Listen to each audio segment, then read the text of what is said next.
I got to kick this thing off. Can I kick it off? 1, 2, 3, 4.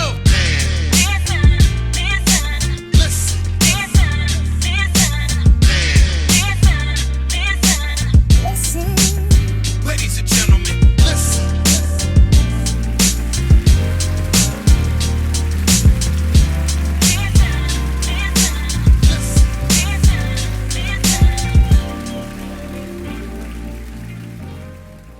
What's up, everybody? It's your boy Marv B, and you're listening to another episode of the Man Listen Show. Before we get started, let's hear a few words from our sponsors. DD's Daiquiris is your #1 supplier of premium daiquiri mixes. You will love the taste of our classic margarita and signature strawberry mixes. Follow us on Instagram and Facebook at DD's Daiquiris. DD is spelled DEEDEE. You can also find us at www.dd'sdaiquiris.com. DD's Daiquiris, giving good vibes to good people, one good drink at a time. More Grace Counseling and Mediation Services offers individual and relationship counseling as well as mediation services to the community. At More Grace, healthy partnerships are valuable and beneficial. Please visit the website www.moregracecounseling.com for more information about our approach to counseling. More Grace Counseling and Mediation Services, where we offer more grace and more healing. Are you in the state of Texas and looking for a knowledgeable loan advisor that will walk you through the process from application to closing? Well, then you need to contact Joe Byers at Trinity Oaks Mortgage. Trinity Oaks Mortgage offers FHA, VA, and conventional loans. They also have a first-time homebuyers program available. There is also down payment assistance available as well. Make sure you contact Joe Byers at Trinity Oaks Mortgage. You can reach Joe at 972-512-8990. Are you looking for a virtual assistant who can help you with your scheduling, travel, research, and expenses? Demi Virtual Solutions is the answer for you. Demi Virtual Solutions also provides mobile notary services. They will travel to take care of your needs. So if you are in the Dallas-Fort Worth area and need a virtual assistant or are looking for mobile notary services, contact them at 469-522-9005, and you can find them on their website at demivirtualsolutions.com. That's DEMI virtualsolutions.com. Please buy the new book by Arika Nicole Moore, Diabolical Tales of Woe. Diabolical Tales of Woe is a thrilling collection of short horror stories that leave you in an excited trepidation to see what will happen next. Prepare to face one horrific encounter after the next in this captivating novel. You can find this book on Amazon in the Kindle and paperback version. That is Diabolical Tales of Woe by Arika Nicole Moore. Conversate with Us Radio presents the Man Listen Show. We are the blackest radio show on the internet. We bring you our opinion on topics that affect the Black community in an effort to enlighten, enrich, and empower every brother and sister that falls under the sound of our voice. We operate on a no-hating frequency, so be prepared for us to keep it 100% real and 100% Black all the time. Please follow the show on social media, on Facebook, Twitter, and Instagram at Man Listen Show. You can also subscribe to the show on iTunes, Spotify, basically anywhere you listen to your podcast. Make sure you follow us on YouTube, give us a thumbs up, hit the subscribe button, leave a comment, and let everybody know about the blackest radio show on the internet, the Man Listen Show. So, breaking news, Bill Cosby has been released from prison. I got a notification on my phone. Actually, Lab sent it to me first. Lab was the one that sent it to the group, and then I started getting pinged on my Apple Watch and everything about Bill Cosby, his conviction being overturned. And it wasn't long before they said, hey, Bill's been released. So as soon as they made the decision, they went and got him, and he was up out of there. So it must have been something that his lawyers had been working on behind the scene. They must have knew that, hey, there's a possibility that this judgment is going to come down. And it created a lot of discussion, especially on social media. This is a polarizing topic, unfortunately. There is nuances to this discussion that, make it hard to discuss, especially when so many people, and particularly Black women, have been sexually assaulted, they've been raped, and this is a topic that's triggered a lot of people. So we're going to talk about it, give our opinions on his release, give our opinion on people's opinion about his release, and what's next for Bill Cosby. How we should look at it. So, Lab, you sent it to the group, man. What was your thought, bro, when you first saw the news? Initially I was like, okay, he had 3 to 10 years, so I was like, he probably, I don't know, how long has he been in there? 2 years, almost 2 years. He's been there about 3 years. Okay, about 3. Because he had came up for parole, and the reason why he wasn't given parole is because he never admitted guilt. And he was supposed to do like the court-appointed like sexual offender classes. I believe it was sexual offender classes, and he said, "I'm not guilty, so I'm not doing anything." Mm-hmm. So he stuck to it. He told him that, hey, if I got to do the whole 10, I'm gonna do the whole 10, but I'm not doing anything. So that's what he said. So okay, it's been 3 years. Yeah. So I was 3 to 10. I was, he got released. I wasn't in up in arms that he was getting released or anything like that. I wasn't celebrating, but at the same token, I guess I didn't realize, because I read the whole story about what had happened about the deal, or and they violated that. And I guess when he was initially on trial, I guess I didn't even factor that in my mind, that he went before the grand jury with the understanding that he was going to speak freely because he wasn't going to be charged criminally in that case. And so when I read that, I was like, okay, well, it kind of justified him getting out to me, but it doesn't make me feel any better about the things that he basically admitted to doing in the deposition anyway. So, it's I don't know, it's two sides of it, I guess, and I can definitely see both. Yeah, I mean, we talked about this one of our first episodes. We talked about, it's a different world for Bill Cosby. Everybody can go back and look at that episode. I'm sure we weren't on YouTube and we weren't as polished as we are now, but it's still, we talked about it. And I brought it up and I said, he made this statement. He took this deposition, right, under the auspices that, hey, it'll never be released. And that was the deal that the prosecutor at the time made with him. And then you had another prosecutor who was basically running for office who said, hey, if you elect me, I will convict Bill Cosby. And because Bill went on his tour where he was talking about Black people and Black people's names, and, you can't even pronounce the names. They say he was just really, throwing Black people under the bus. The judge said, well, okay, since you are taking this moral high ground, we want to know everything about yourself. We want to know everything about you. And they opened up the case. And I always said that was wrong.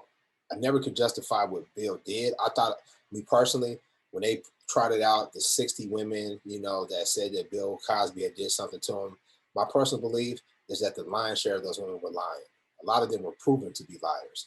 But if he was guilty for even one, that's enough. So I don't want people to think that I'm, forgiving him for raping anybody, because I don't. But I do think a lot of those women were lying.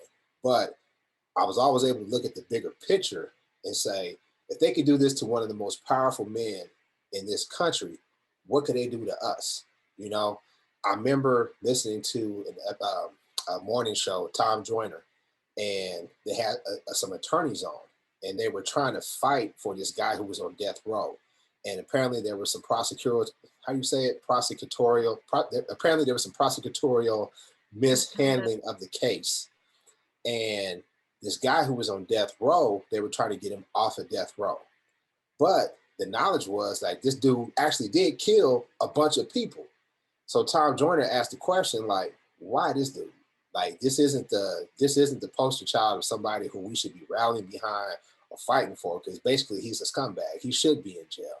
And the attorney made a good point, and he said, basically, if any miscarriage of justice, any violation of our constitutional rights, no matter how despicable the person is, we have to fight it, because then they can do it to all of us. And that made perfect sense to me. And that's why I always felt like Bill should not have done any time. If they could have proven the case without doing this, then yes, he should do time. But based how they got it, he should not have done any time. And actually, I think he probably should sue. because he shouldn't have done a day in jail for the way that they put him in there. Rika, you're the attorney. I'm talking too much. What's your thoughts? No, actually, you're saying a lot of what I was going to say, because to me, I hate when people pretend that they're an advocate for justice, and then the first opportunity they get for revenge, all of a sudden they want to pretend that, justice and revenge can play in the same ballpark, but they really can't. It has to be fair across the board. We have to support justice and our system operating the way it's supposed to operate, because this one's in the news, but the next one won't be. The next 10 won't be. And if, like you said, this can happen to a celebrity, African American, what's going to happen to the next Black man who has a public defender who they just decide is guilty? And then if we have these structures put in place where you don't have to incriminate yourself, and the prosecutor is supposed to prove that you're guilty, you don't have to prove that you're innocent. That's their burden. You don't have to say anything at all during your whole trial. They could put on a whole trial, a whole 6-week trial, and you can never say a single word. And then whatever the verdict is, the verdict is. So they have the burden to prove that you're guilty. And if they couldn't prove that without making this false deal with him, then that's a miscarriage of justice. And we have to be wary of allowing prosecutors to do stuff like that. And that not only when you say they should be sued, those prosecutors should be brought up on ethics charges, because they knew that that was the deal. And they knew that this could be overturned. And the judge that let them proceed in opposition to, clear evidence that they were, mishandling this case by allowing this evidence to be introduced, a motion to suppress should have closed this whole case out. Because if that's all they needed was his testimony against themselves to make the case, if that's their primary piece of evidence, then they really didn't have anything.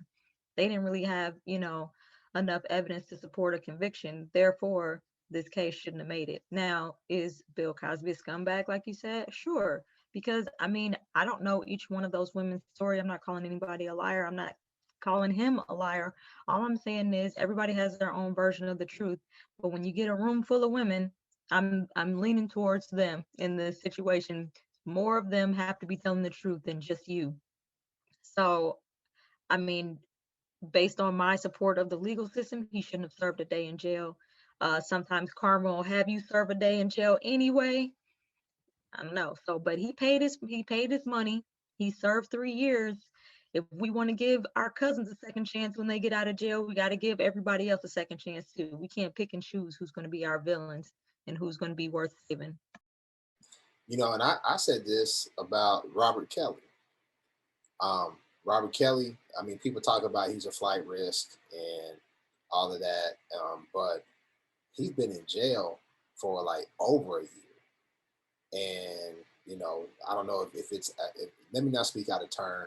I don't know if he's being held with no bail or if the bail is too high, because I know he basically is bankrupt or whatever. But the fact that he's been in jail for over a year without a trial, to me, that's problematic. That's the same thing that happened to Khalif Browder. Now, somebody pointed out to me that sometimes this is something that lawyers do. Sometimes they'll try to stretch it out. So you can say, okay, he got time served. He wasn't in prison. He was actually in jail. But to me, the fact that you're not, I forget what's the legal term when you have the right to a speedy trial, Arika? That's it. You file for a speedy trial, and then there's a set amount of time where I thought there everything was has a to Latin happen. term, but isn't there a Latin term for it? Maybe. I My mind ain't all the way Okay. Quickest thou trialist. No. but yeah, but speed it up now. Yeah, but basically, that's why I was like, hey, listen, if they can do it to R. Kelly, what do you think they can do it to little Jamal on the corner? And that's what we got to fight for. Now the problem is, unfortunately, I personally know way too many Black women, that's what I care about, who were either molested, sexually assaulted, raped, or whatever. And I want to put this out here. If this is triggering to anybody, please, go ahead. You can skip this episode, whatever, because I don't want to do that. But you could tell by the way people were talking about this, trauma is real, and it triggered a lot of people. Because while we're talking about it matter-of-factly and talking about, okay, from a legal perspective, this is what this means for Black people, there's some people who just can't see past that. They can't see past, you know what, this is a person that hurt women just like I was hurt, just like my sister was hurt, and my daughter was hurt, and my friend was hurt, and they can't see past that. And I respect that. But it still doesn't change the stance that I have in terms of the protection we need from the Constitution as citizens of this country. Right, right. And it's you know, it's always interesting in situations like this to me because it's a personal decision, but whose rights do you stand for more? Do you stand for the individual's rights against the legal system, or do you stand for the victim's rights? And it kind of pits people against each other. And so that's what makes the whole situation, like you said, it triggers a lot of people. And especially with social media now, you can you know type off something really quick in the heat of the moment, and emotions get high. And but at the end of the day, I kind of tend to agree with the Constitution. As a country, we have to make sure that we're abiding by that, and that the legal system, that these people get a fair shake. It is unfortunate there are victims and they feel like they have not gotten justice. But again, like Erika said, Bill Cosby didn't get justice either. So it's just a mishmash of things. But one other thing though I thought about, because they were talking about the prosecutor who made the deal or whatever. It turns out he was like one of Trump's impeachment lawyers. But I mean, that's neither here nor there. But actually it is, because this is what I'm saying. So you know how Trump and his friends is all about the bottom line. So it made me think like, man, I wonder did Bill pay this dude to give him that deal, like, I'm not going to prosecute you if you participate. That's the first thing that came to mind. Another thing that came to mind, and also the importance, and we talked about it many times before, of local elections, because I'm sure the prosecutors, DAs, all those are, most places, they're elected officials, and we need to make sure we're electing people that have the best interest of the community, and then also who is going to stand by the law, stand by agreements that they've made, things like that.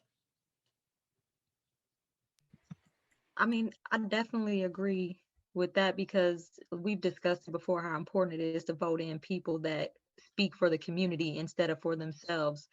But my major thing is that that's the whole point of the Constitution. It's supposed to balance the interests of the public with the interests of the individual.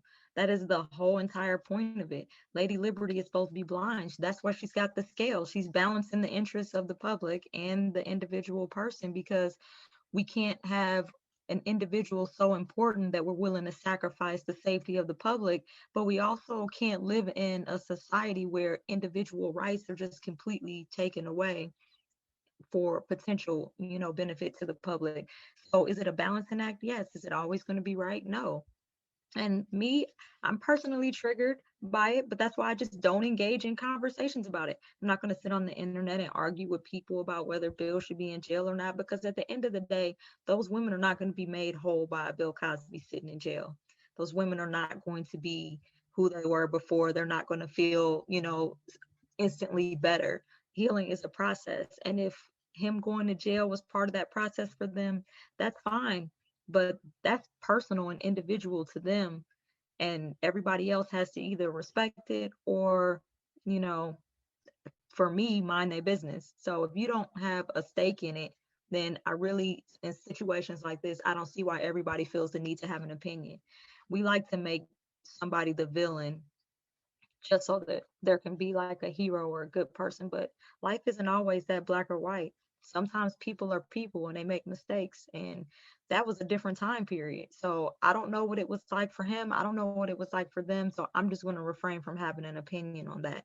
All I'm saying is that in the interest of justice, you can't have people making deals. And that's interesting that you question whether or not he got paid off to make that deal, because that's some real puppet master next tier masterminding right there. But I mean, it's possible, people with money move differently than the rest of us. But at the same time, at the end of the day, he paid money to the victims and he went to jail. I don't know what else he could possibly do to make amends to these women. And then if you don't allow people to make amends through our criminal justice system, then what's the point of the criminal justice system? What do you think's next for Bill? You think he gives an interview to Gail or Oprah? What do you think's next? I mean, somebody told me, I had one of my friends say if he goes on Gail, if he goes on Oprah, yeah, they need to cut him a fat check. I don't think anybody touches Bill. I think Bill is radioactive. I don't think anybody's going to give him an interview. I think he's just going to fade into oblivion. Um, you know, I don't know. There's still a lot of fans of Bill Cosby. I'll say this. I mean, just last week I was watching the episode of the Cosby Show, the one where they was doing a tribute to the grandparents with the Ray Charles reenactment. Yeah, man. I mean, Bill gave a lot to the Black community. Yeah. He gave a lot.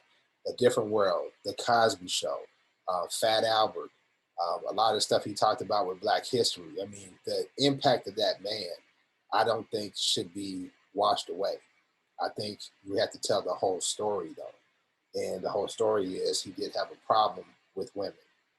Now, you can say at the time it was a different time, but I know now when I talk to my teenage son and I talk about, hey, when you're out and if you're drinking and if you happen to be drugging, consent still matters.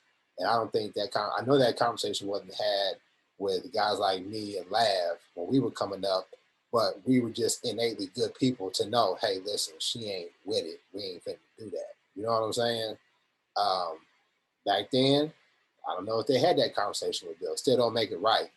And I'm not trying to defend Bill, but I'm just saying we have to look at the bigger picture. But what do y'all think is next for Bill? I don't know. I wouldn't write him off just yet, because the problem with rich people is they've all got secrets on each other. So just because his got exposed doesn't mean he don't know a few things about other people. So he might still have some pull and some play in some arenas that we don't know anything about. He wasn't just about to buy a news station off the strength of his comedy shows. He's got some heavy weight, and we don't know what he can pull out of his bag of tricks. Um, I think that a lot of people like to see celebrities who have done things that are wrong or bad just be permanently blighted from, society and whatnot. But I think that he's not, one and done just yet. I think he's gonna have some kind of production. I mean, I'm sure he already still has his Cosby production company or something, but I think he will end up producing or executive producing some kind of film, documentary, something. And I think, you talked about, everybody's like, oh, he's about to buy CBS. That's the only reason it happened. He's about to buy NBC or whatever. NBC. So yeah, no, NBC, whichever one it was. But I think, if he's going to give somebody an interview, I think he should give it to Byron Allen, man, like straight up. Byron Allen has all those platforms. He has the media company, and Bill was complaining after the fact about how they do a black man this, how they do a black man that. And so we'll see, if he goes back on his tour of calling out the Bonquishas and the Chantalicias and all those, for no reason. We'll see. But I think he's actually changed a little bit. I think this did kind of humble him a little bit, very little. But I think it's not the end of his story, and I think that's a good thing.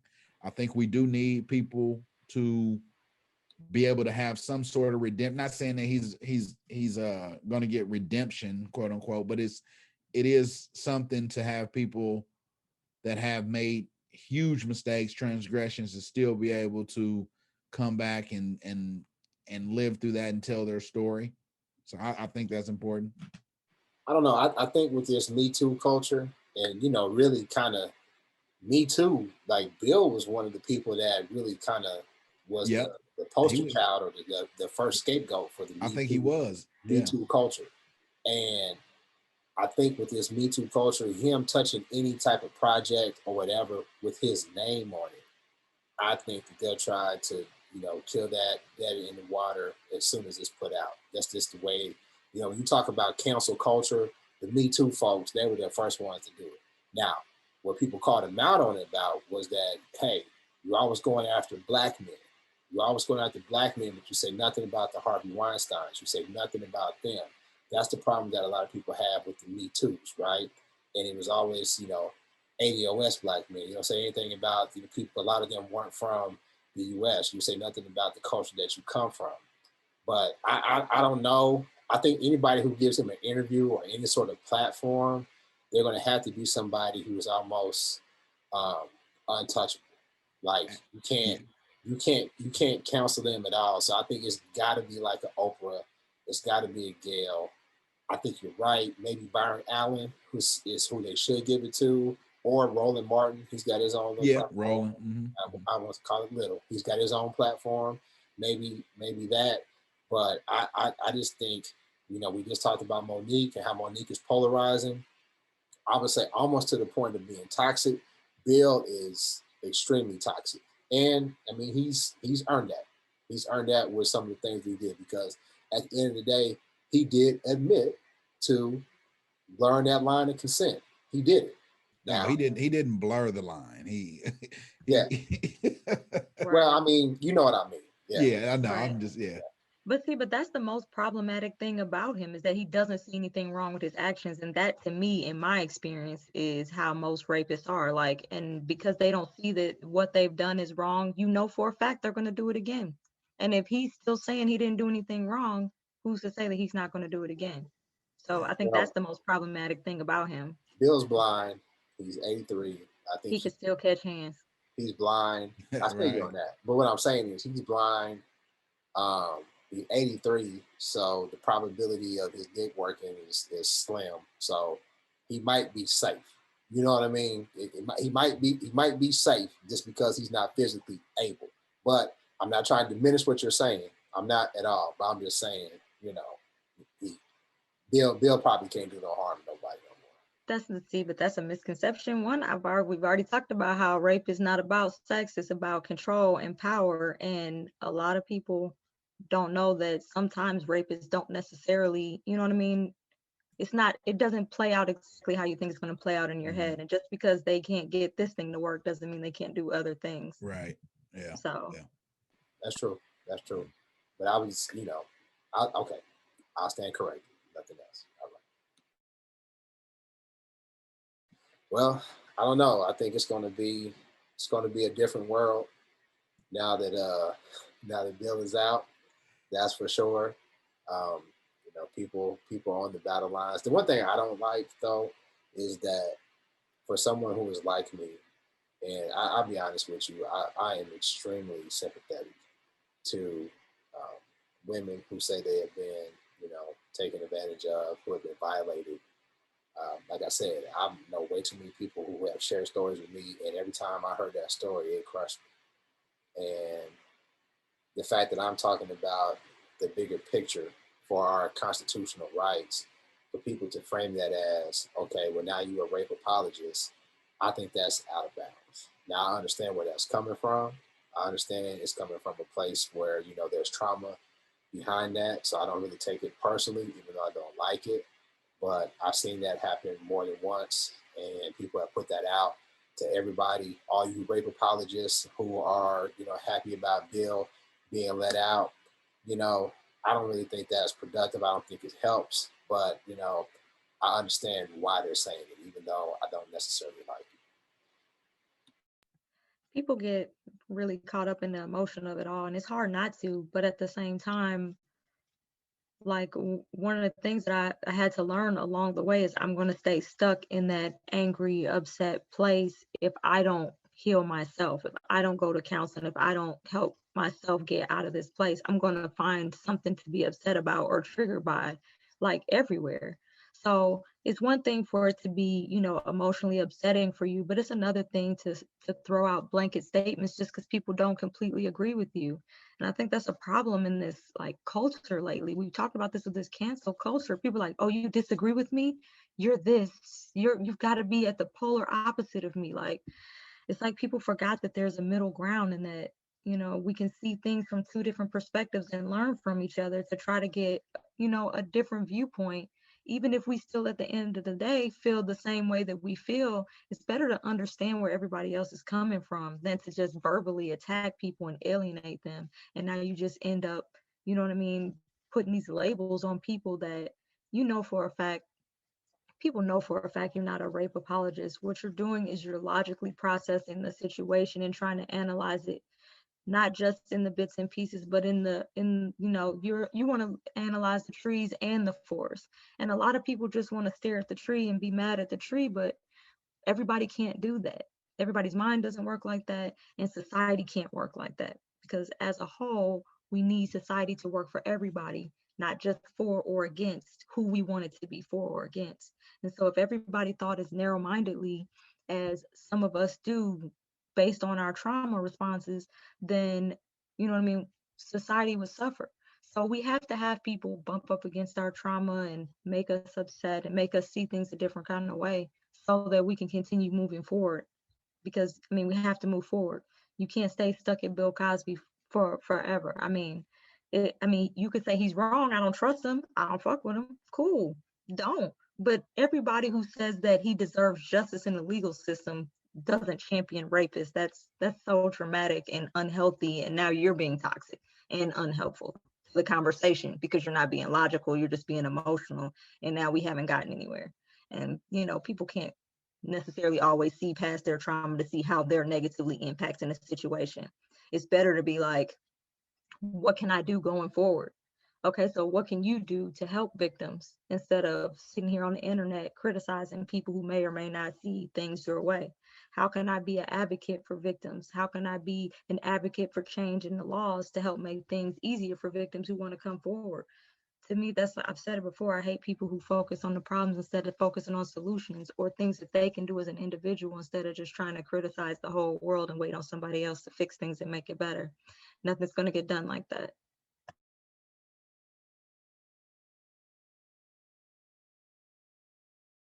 Why are you laughing? She said a word, didn't she, boy? She I said, a sorry, that word. was so long. That was such a rant. I'm sorry. Hey. Nah, you good. I'm waiting for Lab to say something, then I'm gonna wrap it up. But you flowing. You good. Hey, man. She encapsulated everything very well right there. Really, no more for me to say. Nothing more I can add. Right. And so we definitely talked about it enough, like I always say. But I really want to emphasize that, although we believe what we believe and we believe is right because of justice, I definitely do not want anybody to feel as if we are being unsympathetic. Is it unsympathetic or insympathetic? It's unsympathetic. Yeah. I believe, yeah. I definitely don't want people to believe that we are unsympathetic to the trauma that so many Black women have endured, because that is definitely not the case. But when we try to live out our motto of enlightening, enriching, and empowering every brother and sister under our voice, this is the reason why we look at it the way that we do. There's times that we can look at it from, an opinion, but there's other times we have to look at it from a fact-based perspective. And we can't sit here and grieve for the Khalif Browders, grieve for the so many other Black men, primarily Black men and Black women, who have been railroaded by the system, and not say, okay, this is the one situation where we got off on a technicality. And it wasn't even a technicality, it was a miscarriage of justice, because technicalities don't really happen to Black people. Normally it happens to white folks. And fortunately or unfortunately, depending on your perspective, Bill had the resources to fight that technicality. And that's what happened. And hopefully it sets a powerful precedent not to let people who are rapists get off, but to let people who are innocent and who deserve justice to receive the justice that they deserve. So let us know what you think about what we said. Drop it in the comments on IG, drop it in the comments on YouTube. Make sure you follow us on Facebook, Twitter, Instagram. Make sure you follow us on iTunes, Spotify, YouTube, and we'll talk to you next time. Peace. Peace.